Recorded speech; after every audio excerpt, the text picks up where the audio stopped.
Nobody warned Marcus that the worst night of his life would also be the one that saved him. It was almost 3 in the morning. He was sitting on the cold kitchen floor, his back against the cabinets, knees pulled tight to his chest. An eviction notice, crumpled and damp from the rain, was still in his hand. His phone was dead. His wallet held just $6. And every single person he thought he could call for help had, one by one, proven they weren't the kind of people who answer at 2:47 in the morning.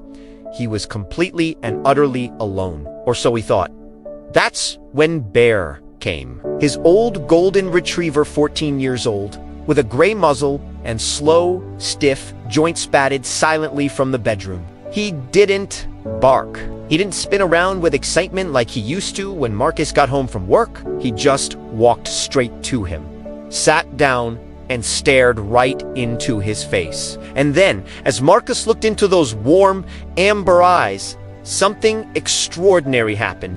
Bear began to whimper. It was soft at first, but then it grew more urgent, a low, trembling sound that seemed to fill the dark kitchen like a second heartbeat. His brown eyes glistened, and then a single tear rolled slowly down his white muzzle. Marcus just stared, completely stunned. In 14 years, he had never once seen his dog cry. "Bear," he whispered. The old dog just pressed his head against Marcus's chest and let out a long, shaking breath, as if he'd been holding it in, waiting for his person to finally let someone in. What happened next would change both of their lives in ways neither could have ever predicted. To understand what that night really meant, you have to understand what the year before it looked like. Marcus Elroy, 41, had spent 2 decades building a successful career in sales management. He was the kind of guy who ran toward problems, confident, organized, always the one with a plan. He had a small apartment, a truck he was proud of, and Bear, the dog he'd adopted from a shelter when Bear was just a tiny 8-week-old puppy. Marcus was 27 back then, and freshly divorced. "Bear was my stability," Marcus would later say. "When everything else in my life shifted, he was the one thing that never did." But the past year had been brutal. First, his company downsized and he lost his job. Then his truck, engine died, needing a replacement he couldn't possibly afford. Then his landlord raised the rent by 40%, giving him just 60 days to decide. On top of it all, his mother got sick, and he spent 3 months driving back and forth to see her, racking up gas and hotel bills on a credit card that was already maxed out. By October, he was 3 months behind on rent. By November, the eviction notice arrived. "I kept telling myself I'd figure it out," he said. "That's what I always did. I figured things out. But this Jimmy, I couldn't. And the more I failed, the more I pulled away from everyone. I didn't want them to see me like that." He stopped returning texts from his friends. He skipped his brother's birthday party. He even called in sick to a job interview because he just could unmake himself get off the couch. The apartment got darker. The fridge got emptier. And Marcus, piece by piece, started to disappear from his own life. But Bear, his silent, loyal companion, noticed everything. Now, before we go on, it's worth pausing on something remarkable. What Marcus witnessed that night, his dog responding to his grief with what looked like genuine empathy, is not as unusual as you might think. Research in animal cognition has consistently shown that dogs are uniquely attuned to human emotional states. One landmark study found that dogs don't just recognize their owner's emotions. They actually change their own behavior in response. When their owners seemed sad or stressed, the dogs showed real physiological signs of distress themselves. Their heart rates increased, and their bodies produced more of the stress hormone cortisol. More recently, researchers found that dogs process human faces using the same parts of the brain that we do, allowing them to distinguish between happy, sad, angry, and fearful expressions with surprising accuracy. And their response to sadness, specifically, is to seek closer physical contact. As for a dog's tears, while dogs don't cry emotionally in the same way humans do, their eyes can produce excess fluid in response to strong emotions. A 2022 Japanese study discovered that dogs' eyes watered significantly more when they were reunited with their owners compared to when they met strangers. This suggests that a deep emotional bond can trigger a tear response that goes beyond simple eye irritation. In other words, Bear wasn't just performing, he was feeling, and somehow, that single moment of connection changed everything for Marcus. The night everything shifted back on that kitchen floor, Marcus held his dog and did something he hadn't done in almost a year. He cried. Not politely. Not with composure. He cried the way a person cries when they have been holding something enormous for too long and the last wall finally gives way. He cried until his ribs ached and his throat was raw, and Bear had licked his face so many times that his cheeks were more dog than tears. I think I had been telling myself I was fine for so long that I started to believe it, he said. And then this old dog, who can barely walk up the stairs anymore, padded over in the dark and just saw me. Really saw me. And I couldn't pretend anymore. Something cracked open in that moment. Not broke, cracked open, the way a seed cracks before it becomes something. At 4 a.m., with Bear still pressed against him, Marcus picked up his dead phone, plugged it in, and waited. When it came to life, he opened his contacts and scrolled to his brother's number. He hadn't called Danny in 4 months. He typed, "I'm not okay. I need help. Can I call you tomorrow?" Danny responded in 3 minutes. At 4 a.m., the message was 4 words. "I'm up. Call now." That conversation lasted 2 hours. What happened after that? Call Danny wasn't wealthy. He couldn't write a check and make the problem disappear. But he knew a guy who knew a guy, and within a week, Marcus had a temporary place to stay. A spare room above Danny's garage, and a job interview lined up at a distribution company where a former colleague had moved up the ranks. He got the job. It wasn't glamorous. It was warehouse logistics, not sales management. The pay was lower than anything he'd earned in the past decade. But it was steady. It was real, and it came with benefits.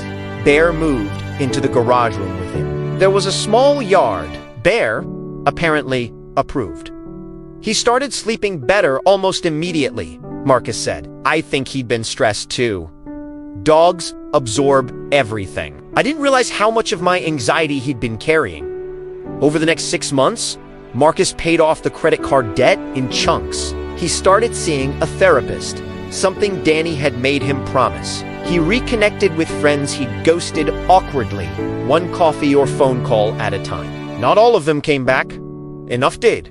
And he started writing. At first, it was just a journal, notes about what he was going through, what he was learning, what Bear did that made him laugh or catch his breath. Then a friend read a few entries and told him to post them somewhere. So he did. A simple blog. No strategy, no plan, just honesty. Within 3 months, it had 40,000 readers. Why Bear's story resonated with so many people there is a reason the post. Marcus wrote about that night on the kitchen floor, was shared over 200,000 times in 2 weeks. It wasn't polished. It wasn't optimized. It was just true. He wrote about being the person who always had it together, and then, suddenly, not. He wrote about the shame of needing help and the strange mercy of a dog who did understand shame and so could untend enforce it. He wrote about how Bear's tears, whether technically real or not, broke through a wall that no human voice had been able to touch. My dog didn't tell me it would be okay. He wrote in that post. He didn't offer advice or ask what my plan was. He just showed me he was sad because I was sad. And that was the most honest thing anyone had done for me in months. The comments filled with people who recognized themselves. People who had isolated in silence. People who had almost not made it. People who said their dog had done the same thing, had found them in the dark, in the bathroom, on the kitchen floor, and had simply refused to leave them alone with whatever was eating them. Dogs, it turns out, are terrible at respecting the walls we build around ourselves. And thank God for that. The ripple that followed Marcus's blog eventually led to something he hadn't expected.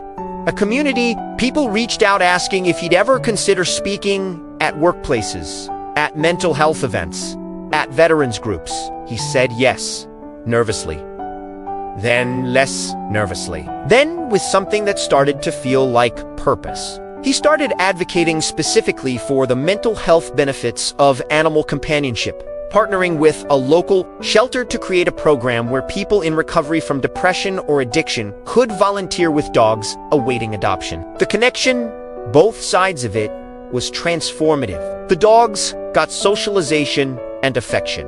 The volunteers got something harder to name, something that felt a lot like being needed. When you're in that dark place, you feel like a burden, Marcus explained at a speaking event in 2023.